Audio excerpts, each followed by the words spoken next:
Pemirsa ring tengahing pandemi COVID-19, Dinas Ketenagakerjaan dan Transmigrasi Karangasem sampun ngawit nerima pengrauh permintaan rekomendasi paspor. Pekerja Migran Indonesia PMI saking Karangasem ketarkayang pacang sida mewali mekarya.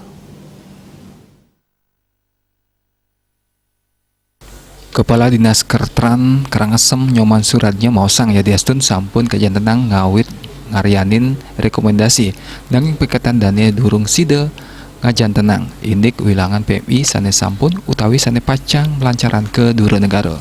Kahanan keberangkatan PMI kasarangin agen ipun ngawinang suratnya nenten sida masti kayang wilangan keberangkatan PMI.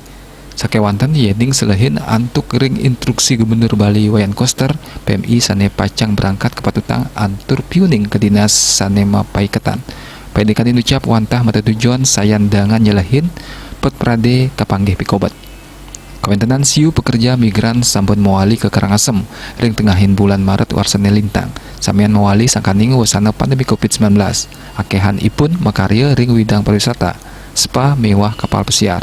Saha makarya ring mekatah panegara sekadi Italia, Turki, Jepang, Kuwait, Singapura, New Zealand, Bahrain, Polandia, Rusia, mewah Spanyol. Yunda dan Pos Nguningayang.